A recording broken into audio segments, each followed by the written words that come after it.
Oke, selamat pagi teman-teman semua. Kami dari mahasiswa semester 2 lebih ya, 2 lebih, ini dapat tugas untuk membahas mengenai generatif AI. Terima kasih buat teman-teman dari Mitra Angkasa Sejahtera sudah menyiapkan waktu.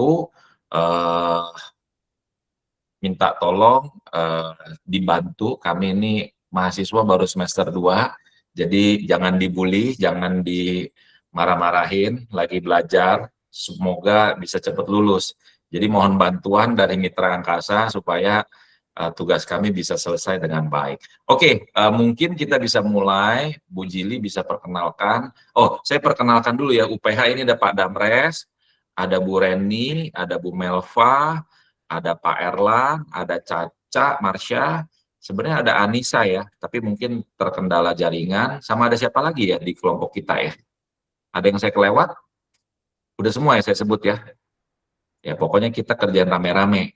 Ya, nanti mungkin bisa dibantu sama Bapak Ibu dari Mitra Angkasa untuk kasih sedikit perkenalan sama seperti yang kita pernah koordinasikan sebelumnya, apa aja di departemen apa, penggunaan implementasi AI di perusahaan Bapak Ibu sekalian. Monggo Ibu Jili. Baik, selamat pagi Bapak Ibu teman-teman dari UPH sekalian. Ya, selamat datang ya walaupun secara room online. Perkenalkan saya Dominiki Injili, bisa dipanggil Jili. Saya di sini sebagai corporate secretary, legal, dan representatif dari HR juga.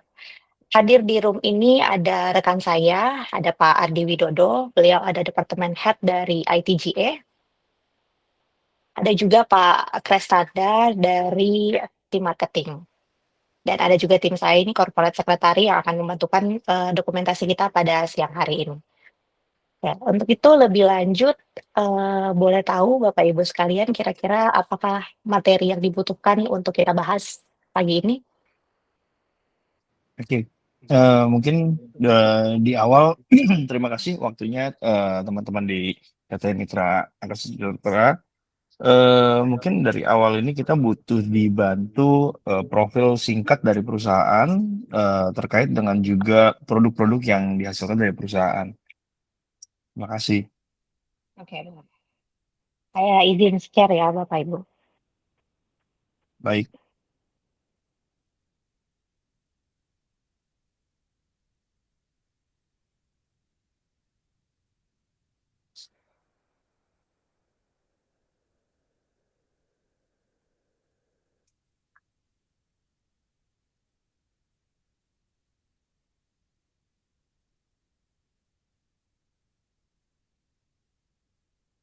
Oke, profil singkat perusahaan.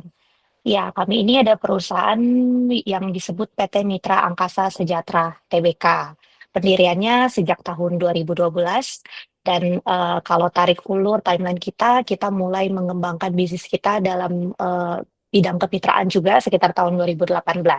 Produk kita saat ini merupakan produk mur dan baut dan kita bergerak dalam perdagangan besar logam yang berfokus pada penyediaan yang tadi mur baut.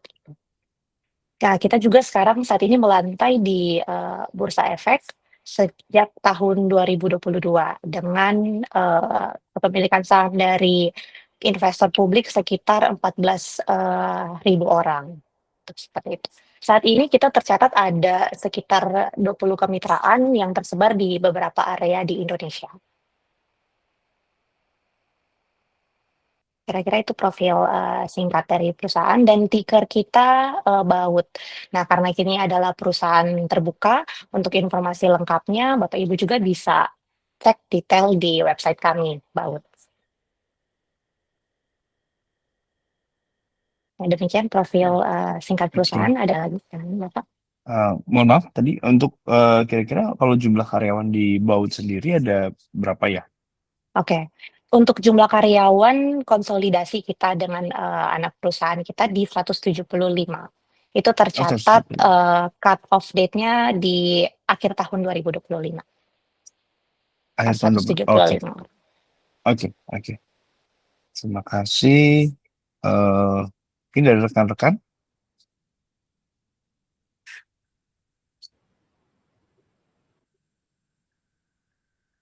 Ini saya lanjut sedikit. Kira-kira kalau untuk pemakaian AI di perusahaan seperti Baut dan perusahaan TBK juga ini, kira-kira kegiatan operasionalnya di sisi di mana ya Bu ya, yang bisa dibantu lewat AI gitu? Oh ya baik. Betul, saat ini saya juga sudah undang beberapa rekan saya. Ya ini beberapa tim yang menggunakan AI secara strategis ya. Ini saya undang ada ITGE dan marketing. Nanti akan mulai dipresentasikan ya penggunaan AI dari masing-masing departemen yang ada. Baik, terima kasih. Boleh dibantu mulai dari Pak Ardi?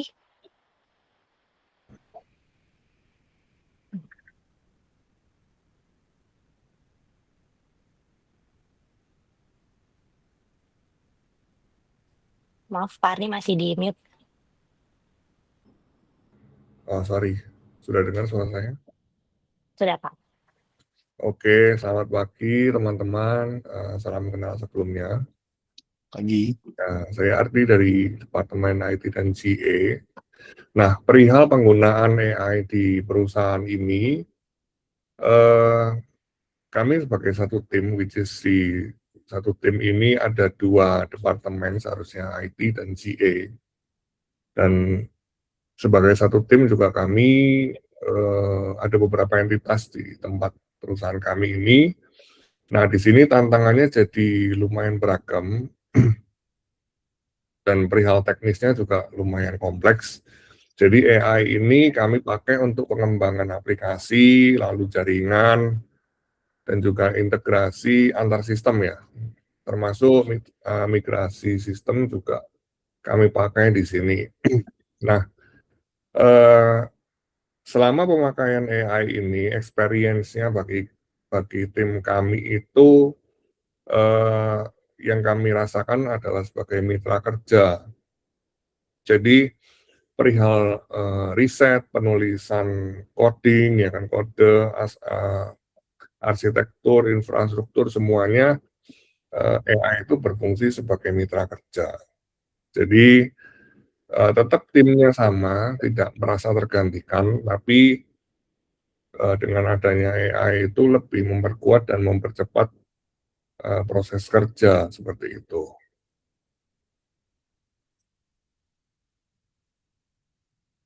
Oke. Nah, ada 5 keuntungan utama yang kami dapatkan dalam menggunakan AI. Yang paling pertama itu adalah kecepatan. Jadi nanti akan saya tunjukkan di slide setelahnya bagaimana kami bisa mendevelop sebuah sistem yang mungkin sebelum adanya AI itu butuh waktu sekitar 1-2 bulan atau 3 bulan, tapi ini lebih cepat, jauh lebih cepat, bisa didevelop dalam hitungan menit, gitu ya kan. Lalu efisiensi biaya, kapabilitas baru juga kami bisa dapatkan karena AI-nya cukup pinter ya kan dari segala aspek. Lalu otomatisasi beberapa proses bisa dihandle oleh AI dan juga cakupannya luas ya. Jadi AI ini bukan cuma lihat dari sudut pandang IT ataupun GA, tapi juga dari sudut pandang lainnya juga. Oke, selanjutnya ini saya tunjukkan beberapa project yang kami develop, yaitu yang pertama adalah sistem antrian. Ini dipakai di outlet-outlet kami yang tersebar di seluruh Indonesia dengan menggunakan arsitektur berupa web aplikasi. Jadi kami bikin satu sistem antrian supaya tamu-tamu ataupun calon pembeli itu bisa dapatkan nomor antrian. Nah, ini bisa dikatakan 99% itu dikerjakan oleh AI. Nah, part 1%-nya adalah saya meletakkan di dalam sebuah web server dan juga apa ini namanya rancangan sistemnya seperti apa kayak gitu. Lalu proyek yang kedua saya contohkan adalah ini proyek pemisahan nota.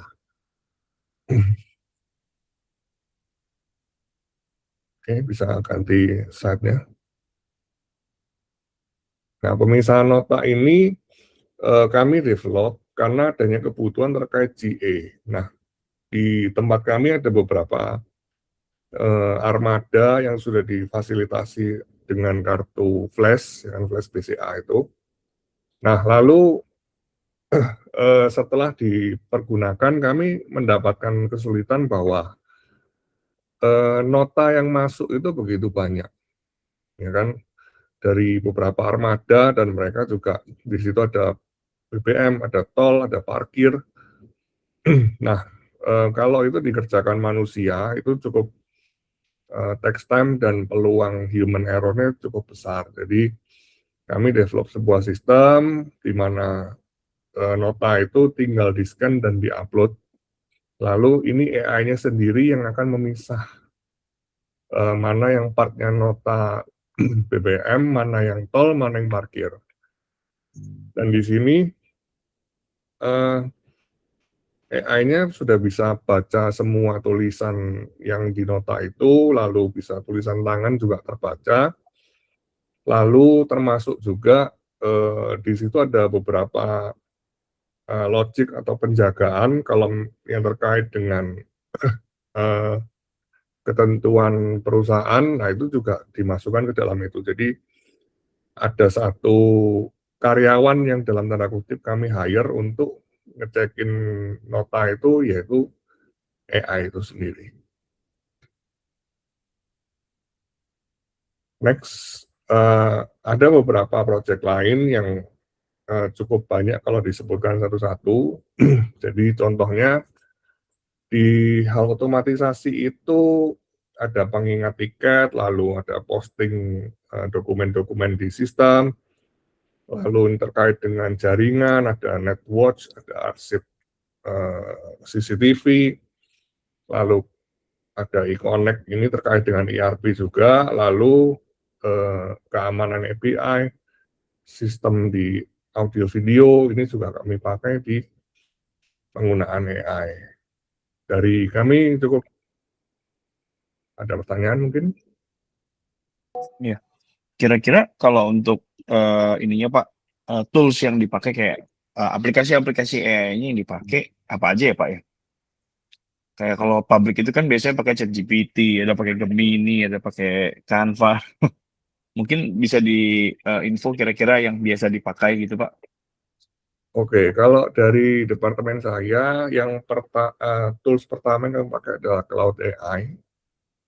Lalu ada juga ChatGPT kami pakai, dan untuk AI sendiri yang berfungsi sebagai agent itu kami pakai konsol dari Cloud AI.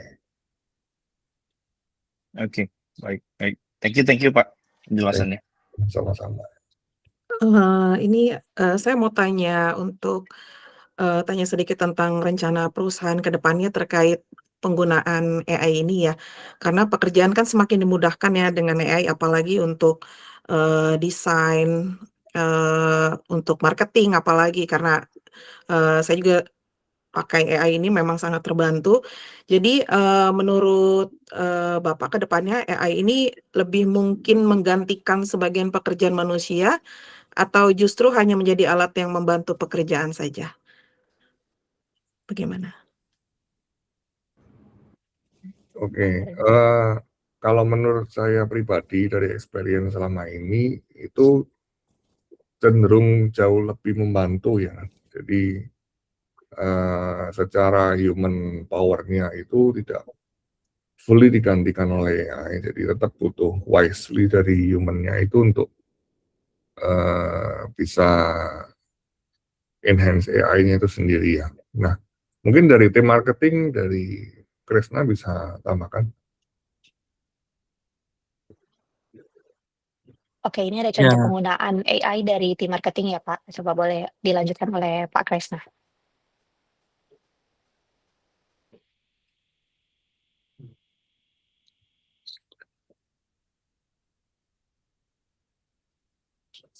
Ya, ini dari tim marketing untuk penggunaan AI, contohnya seperti kalau misalnya kita mau buat karakter ya.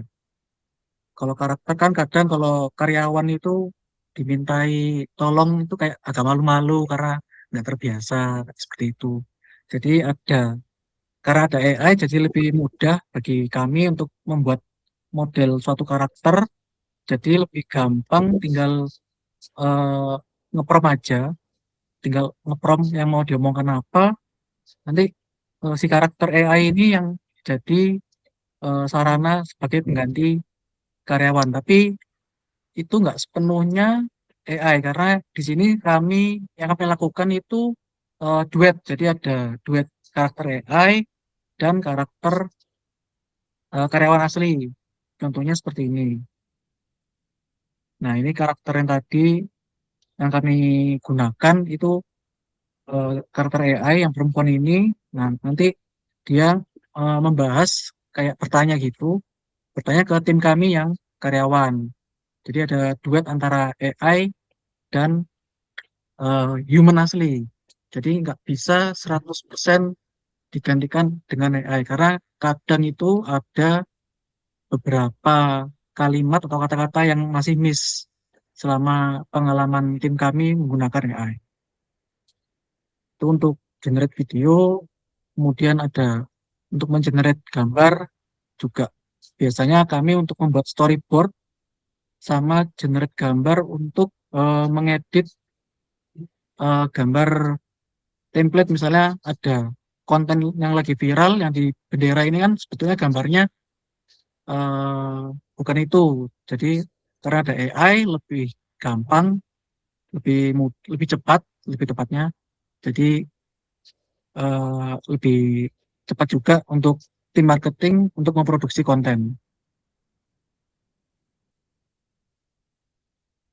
Lalu ada untuk copywriting dan perencanaan konten juga terbantu dari AI ya. Seperti penjadwalan bulanan itu, kita masukkan dulu pilar-pilar apa saja yang tim kami akan buat, lalu di AI nanti akan diberikan saran-saran konten-konten apa saja yang bisa dibuat oleh tim marketing. Nah, dari situ kembali lagi nggak sepenuhnya kita ambil 100%. Masih kita pilah-pilah mana konten yang bisa kita lakukan dan mana yang sekiranya tidak memungkinkan seperti itu.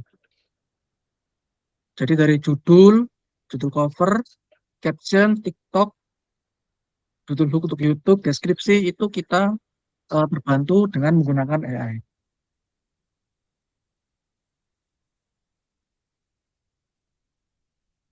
Lalu kemudian untuk analisa data dan optimasi iklan. Jadi ini sangat terbantu sekali karena kita biasanya tiap bulan ada meeting untuk performa konten dan evaluasi konten. Karena biasanya kalau sebelum ada AI kita ambilnya manual dari satu-satu dari berbagai platform kayak TikTok, YouTube, Instagram itu kita ambilnya satu-satu. Nah, ada AI jadi lebih cepat karena bisa langsung ketiganya sekaligus dan dianalisa seperti itu. Seperti itu Pak contohnya untuk penggunaan AI dari tim marketing. Oke, Pak Krisna boleh di-share juga biasa pakai AI-nya apa untuk generate video, terus konten, apakah semua sama atau pakai AI yang berbeda-beda? Terus dari segi budget, apakah ada pengaruh antara dulu nggak pakai AI dengan sekarang pakai AI? Untuk penggunaan tools AI-nya, tim kami biasanya menggunakan cloud, terus ChatGPT, sama Google Flow. Untuk Google Flow itu menurut kami yang paling konsisten dari segi suaranya juga, dari segi audio itu lebih natural, dan videonya juga lebih mendekati aslinya. Kemudian untuk storyboard biasanya kita pakai untuk membuat itu untuk membuat storyboard biasanya kita pakai ChatGPT. ChatGPT itu selain storyboard juga untuk generate gambar. Misalnya kita ingin buat gambar baut itu jadi kayak bagan. Jadi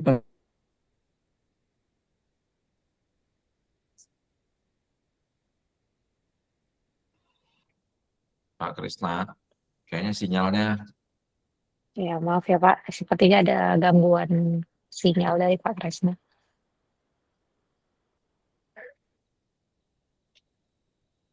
Oke, Mungkin bisa kita lanjut dulu. boleh. Mungkin Baik Pak. Kita Pak, izin lanjutkan dulu ke bagian legal dan HR ya Pak. Bapak Ibu. Oke. Kalau penggunaan AI untuk tim legal sendiri, yang pertama sebagai partner diskusi. Nah, ini ada contoh beberapa prompt yang kita sampaikan dan sebagai diskusi. Kalau tadi ada pertanyaan dari Bu Melva, ya Bu, apakah AI bisa menggantikan posisi ini? Kalau untuk menurut saya pribadi dalam penggunaan di sisi legal, AI ini hanya sebagai tools, belum bisa menggantikan posisi yang ada. Karena jika kita melakukan diskusi dengan AI, pasti ada beberapa pertanyaan yang ada double interpretasi. Jika kita tidak memiliki base yang kuat terhadap materi yang ingin kita tanyakan, bisa saja jawabannya dibelokkan oleh AI gitu. Jadi kalau untuk menggantikan saat ini belum gitu. Jadi selain menjadi partner diskusi, AI ini juga digunakan oleh tim saya, legal, HR, dan untuk Korsek sebagai review dokumen dan drafting dokumen. Kebanyakan kan ada beberapa surat yang surat simpel 1 halaman berupa pernyataan seperti itu cukup dibuat prompt di AI, nggak sampai 1 menit hasil suratnya sudah ada. Itu sangat membantu efisiensi pekerjaan kami gitu. Selanjutnya kita juga buat dashboard legal karena kita ini perusahaan TBK. Jadi memang ada beberapa compliance yang wajib kita penuhi ke regulator, ke OJK dan bursa. Bisa dibilang cukup banyak dibandingkan perusahaan tertutup lainnya. Karena itu dari legal sendiri ada buat dashboard. Di situ ada beberapa dokumen yang kita jalankan dan pemantauannya seperti apa. Secara implementasi apakah sudah berjalan, apakah sudah terpenuhi, apakah masih ada pending di beberapa departemen, kita lakukan di dashboard tersebut.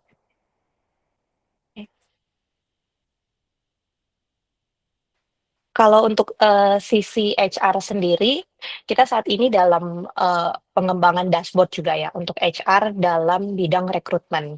Jadi dalam rekrutmen ini ada beberapa pos dari tahap screening CV awal, tes Excel, psikotes dan lain-lain. Jadi kita cukup taruh data di sini, beberapa tes juga dari kandidat kita akan upload di sini dan nanti dia akan ada rekomendasi dari AI-nya sendiri seperti apa. Namun ini memang masih dalam tahap pengembangan dari tim internal kami.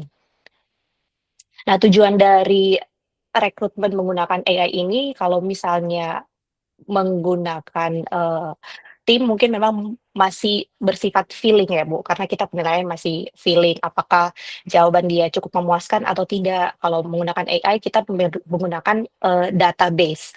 Jadi memang ada hasil yang berbeda gitu. Yang jadi pertimbangan juga untuk mengambil keputusan apakah karyawan yang kita rekrut ini sudah sesuai dengan klasifikasi yang kita butuhkan. Seperti itu. Ya, oke. Ini rekap AI yang kita gunakan dari tim IT, GM, marketing. Kalau saat ini sih perusahaan sangat mendorong kita untuk menggunakan AI gitu. Perusahaan juga memfasilitasi. Kalau saat ini dari legal sendiri kita pakai yang berbayar cloud. Dia memang ada akun perusahaan cloud, jadi terdiri dari beberapa departemen. Tapi memang untuk akun perusahaannya saat ini belum digunakan oleh seluruh departemen gitu. Jadi kita mendorong beberapa departemen untuk menggunakan secara rutin bagian yang gratis. Jika merasa sudah puas dengan bagian yang gratis, kita bisa subscribe bagian yang pro. Jadi kita sudah ada akun perusahaan. Secara database juga kalau kita menggunakan yang subscribe, dia sudah terlink dengan drive perusahaan gitu. Jadi memang tersimpan langsung ke drive perusahaan gitu. Dan kalau tim lain juga ada menggunakan ChatGPT, Gemini, dan kalau marketing tadi untuk AI ada AI yang khusus videonya lagi. Mereka juga ada subscription untuk AI yang berbayar khusus untuk video.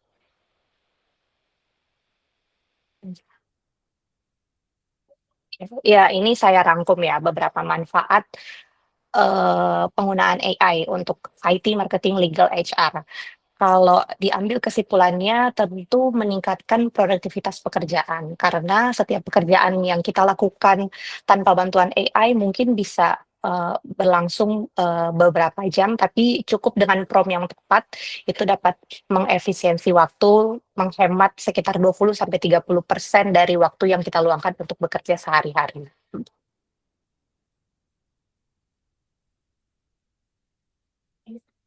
Ya. Sekian dari kami. Apa ada pertanyaan lagi dari Bapak Ibu teman-teman dari UPH? Ya, izin bertanya Bu Jili. Ya. Jadi penggunaan tadi kan dijelaskan bahwa AI juga sudah digunakan di divisi AR dan legal. Ya, betul. Pertanyaan saya, sebelum perusahaan memutuskan untuk banyak menggunakan AI dalam pekerjaan sehari-hari, apakah sudah terlebih dahulu misalnya aturannya, ya polisinya sudah diatur sedemikian rupa, sehingga setiap orang ketika menggunakannya tahu batasan-batasannya, apa yang boleh, apa yang tidak boleh, sampai sejauh mana mereka bisa menggunakan. Baik. Secara ketentuan tertulis memang kita belum menetapkan ketentuan tertulis karena bisa dibilang perkembangan AI ini cukup signifikan. Jadi toolsnya itu berkembang lebih cepat dibandingkan aturan tertulis yang ada. Gitu. Bahkan Undang-Undang PDP juga baru terbit dan baru diimplementasikan di 2025, sedangkan AI sudah ada dari beberapa tahun sebelumnya. Jadi kalau mau dibilang secara aturan tertulis, memang lebih lambat dibandingkan perkembangan tools yang ada. Nah, kalau secara legal sendiri, kita memang belum ada ketentuan secara tertulis, tapi kita selalu mewanti-wanti dan mengingatkan dan melakukan mitigasi dalam bentuk agreement. Biasanya kalau ada agreement dengan pihak ketiga atau customer, kita sudah menuangkan klausul terkait penggunaan data pribadi hanya terbatas untuk tujuan tertentu. Gitu. Kalau untuk internal kami, setiap kali ada meeting weekly atau monthly meeting departemen, kita selalu mengingatkan terkait penggunaan AI ini dibatasi untuk data-data pribadi. Jangan ada yang diupload ke AI yang bersifatnya gratisan, kayak gitu. Kita selalu mewanti-wanti itu. Tapi kalau untuk penerapannya dilakukan pemeriksaan secara menyeluruh, kita tidak melakukan itu. Tapi memang kita melakukan mitigasi dengan cara menginfokan apa saja yang boleh diupload dan apa saja yang tidak bisa diupload, gitu. Oke, jadi artinya untuk memastikan kepatuhan penggunaan AI terhadap undang-undang sejauh ini baru dilakukan dengan cara secara verbal begitu ya, jadi Ya, melalui meeting betul. gitu ya, reminder ke masing-masing. Oke, Ya. berikutnya untuk di penggunaan AI di bagian legal, biasanya pekerjaan hukum apa saja yang dipakai menggunakan AI, misalnya apakah untuk review kontrak atau bikin draft kontrak atau compliance checking misalnya. Boleh balik yang mau saya tadi. Beneran. Oh, udah lah. 14 kayaknya, ya, betul. Oke, ini yang sudah sempat saya share tadi ya, penggunaan di tim legal. Yang pertama, yang paling penting buat saya itu menjadi partner diskusi. Jadi ini ada contoh diskusi singkat ya Pak, memang implementasinya lebih banyak dari ini. Ini singkatnya, kita bertanya satu case gitu, dan nanti ada jawaban dari AI. Tapi balik lagi, jika kita tidak mempunyai basic yang kuat terhadap pemahaman salah satu case ini atau terhadap aturan yang berlaku, kita masih bisa dimisinterpretasikan oleh AI gitu. Jadi kita memang harus memiliki pemahaman yang kuat agar jawaban yang dari AI ini benar-benar hanya bersifat diskusi dan menjadi input buat kita terkait penerapannya dan bukan sebagai pengambil keputusan gitu. Selain menjadi partner diskusi, AI juga berfungsi untuk legal sebagai review drafting legal. Bahkan saat ini kita ada beberapa transaksi yang membutuhkan translate yang akurat ya Pak, dari beberapa bahasa gitu, English, Mandarin, dan lain sebagainya. Kalau menggunakan aplikasi-aplikasi yang ada sekarang biasanya, translate-nya kurang tepat, jika kita cek lagi kurang tepat dan memang, beberapa AI ini jika dilakukan dengan prompt yang tepat, hasil translate-nya juga, tepat. Oke, artinya Selain itu setiap juga selain itu juga dalam, implementasi, aturan nih saya ada, screenshot-an, contoh dashboard.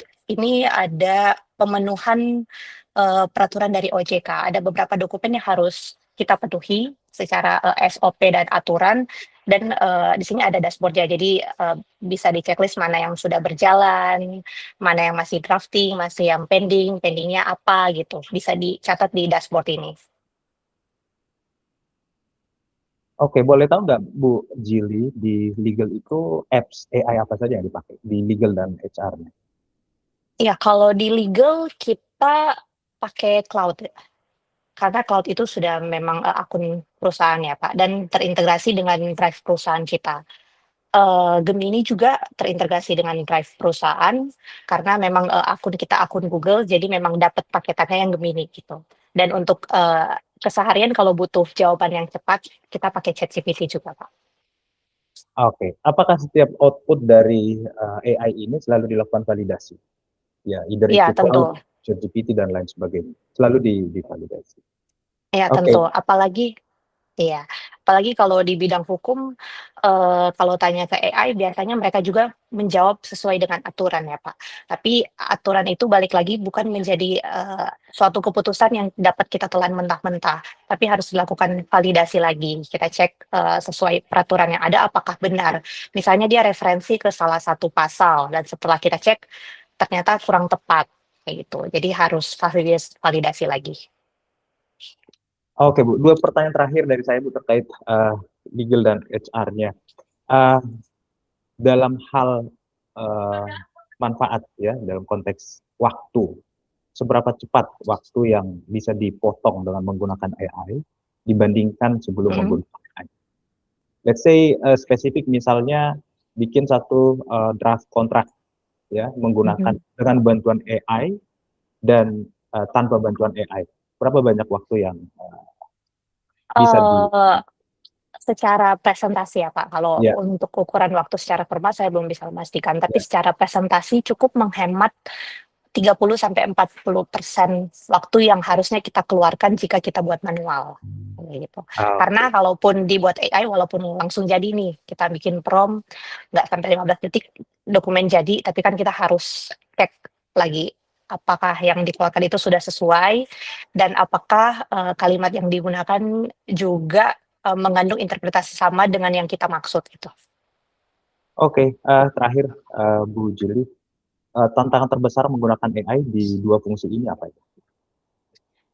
Tantangan terbesar, ya kalau saat ini manajemen saya seluruhnya menggunakan AI juga ya, Pak. Jadi kadang-kadang ada beberapa dokumen yang mereka sudah masukkan ke AI dulu, tinggal mendapatkan jawaban baru mereka tanyakan ke saya gitu. Jadi secara, fungsi legal ini, memang, bisa dibilang akan berimbang dengan legal, gitu. Jadi kalau kita tidak bisa menyeimbangkan kemampuan kita dengan tools yang ada, mungkin kita bisa digantikan. Pendapat-pendapat kita mungkin akan digantikan dengan AI ini. Oke, terima kasih. Cukup dari saya. Silakan teman-teman yang lain. Baik, Misi saya izin bertanya ya, Kak. Iya, Bu. Oke. bukannya aku dulu ya? Oh ya, boleh Kak Reni. Selamat siang Bu Jili, izin bertanya. Menurut Bu Jili, ini apa ya resiko terbesar jika perusahaan terlalu bergantung pada AI? Terima kasih. Menurut saya, kalau secara risiko memang lebih ke kebocoran data pribadi. Tapi menurut saya itu semua masih bisa dimitigasi dengan, eee, penggunaan drive kita yang terbatas untuk kebutuhan perusahaan saja. Karena kita tidak memandang itu sebagai resiko ya, Bu. Karena AI ini kita menganggap sebagai tools yang dapat meningkatkan produktivitas kita. Jadi resikonya dianggap sekecil mungkin dan kita ambil manfaat sebesar mungkin dari AI ini. Baik, terima kasih Bu untuk jawabannya. Silakan untuk teman-teman yang ingin bertanya selanjutnya. Oke, saya izin bertanya. Bagaimana perusahaan dapat menjaga keseimbangan antara keputusan dan yang dibuat AI dengan keputusan manusia? Mungkin itu bisa dijawab. Terima kasih. Ya, oke, balik lagi.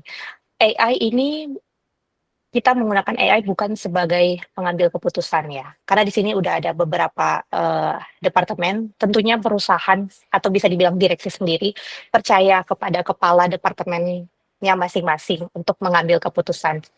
Masing-masing departemen ini mempunyai porsi penguasaan di departemennya mereka secara sendiri-sendiri. Misalnya Pak Ardi, dia menguasai secara IT, penggunaan coding dan manfaatnya seperti apa. Terus marketing juga menggunakan AI ini sebagai pembuat konten kayak gitu. Jadi kalau untuk pengambil keputusan kita kembalikan ke departemen head masing-masing yang bertanggung jawab karena kita percaya bahwa mereka memiliki porsi dan potensi yang kuat atas hal-hal yang mereka bawa ke direksi begitu. Oke, paham. Oke, saya mau tanya ya, izin tanya nih. Ya, Pak. Tadi kan ada beberapa resiko ya, maksudnya beberapa kali dibilang resiko. Nah, di sini ada Pak Hardi, bagian IT. Apakah justru memitigasi resiko itu bisa pakai AI juga? Entah di cyber security-nya kah, firewall-nya kah? Nah, terus itu satu pertanyaan buat Pak Ardi ya. Nah, untuk Bu Jili, enteng-enteng aja, karena dari tadi kan berat tuh pertanyaannya. Sebenarnya yang menginisiasi itu siapa? Terus kok bisa di semua departemen pakai AI? Nah, terus apakah karena misalnya saya pernah dengar beberapa perusahaan atau teman-teman itu diem-diem pakai AI. Kenapa? Takut bosnya tahu. Bosnya tahu, terus takut dipecat, nanti digantikan AI, seperti berita-berita yang ada gitu ya. Nah, apakah ada ketakutan itu di Bapak Ibu sekalian dan ada di Mitra Angkasa? Mudah-mudahan sih pertanyaannya gampang-gampang aja. Terima kasih. Oke, dari saya dulu ya. Pertanyaannya bagaimana saya nangkepnya lebih mengamankannya ya kan. Jadi sesimpel saya prompt ke AI-nya itu menanyakan bagaimana konfigurasi terbaik untuk mengamankan router perusahaan. Nah, di situ AI keluarin dari A sampai Z dengan itu apa aja yang mesti harus di checklist dan apa saja yang bisa dikembangkan berdasarkan arsitektur jaringan yang udah ada. Nah, plus AI-nya pun juga ada satu kalimat ya kan yang menyatakan bahwa AI akan bantu cek konfigurasi yang existing sekarang, tapi tolong bagian kredensial, password, dan lain-lain itu diganti dengan kata-kata acak. Jadi keuntungannya jadi double ya kan. Jadi pertama secara keamanan saya dapat konfigurasi yang jauh lebih proper untuk jaringan di perusahaan. Dan yang kedua, dari keamanan itu sendiri saya nggak bocorkan ke AI. Jadi begitu kurang lebihnya ya. Oke, dari saya ya menjawab pertanyaan Pak Simon tadi, inisiasi penggunaan AI gitu, karena ada bisa dibilang saya juga berdiskusi dengan teman yang lain gitu yang di luar perusahaan. Memang ada beberapa perusahaan yang menggunakan AI secara diam-diam karena merasa posisi ini takut digantikan oleh AI gitu. Kalau di perusahaan kami sendiri, Pak Simon, manajemen direksi, khususnya direksi sangat mendukung kami untuk development AI ini. Bahkan kita di tiap meeting selalu diinisiasi dan ditagih apa penggunaan dan produktivitas atas AI ini seperti apa kayak gitu. Jadi direksi sendiri melek terhadap teknologi. Ini sejalan dengan tema kami dari tahun sebelumnya, yaitu digitalisasi. Jadi harus berjalan bersampingan digitalisasi tersebut. Karena jika kita tidak melek atas teknologi ini, ya bisa dibilang kita dapat digantikan. Dan kalau kita terlalu takut juga atas resiko yang diberikan, ya bisa dibilang perusahaan kita akan tertinggal dari modernisasi. Gitu. Jadi kalau dari kita sendiri, manajemen khususnya direksi selalu push dan menagih evaluasi dan produktivitas secara penggunaan AI seperti apa kayak gitu. Karena melihat kondisi perusahaan, bisa dibilang kita dalam tahap right sizing atau efisiensi, di mana beberapa kita mengecilkan organisasi agar mendapatkan kapasitas yang tepat. Nah, atas dampak tersebut juga kita didukung oleh tools yang tepat agar walaupun secara organisasi bisa dibilang mengecil, namun produktivitas tidak menurun karena kita disediakan tools yang tepat, yaitu AI. Terima kasih. Ya. Teman-teman lain UPH bisa masih ada pertanyaan?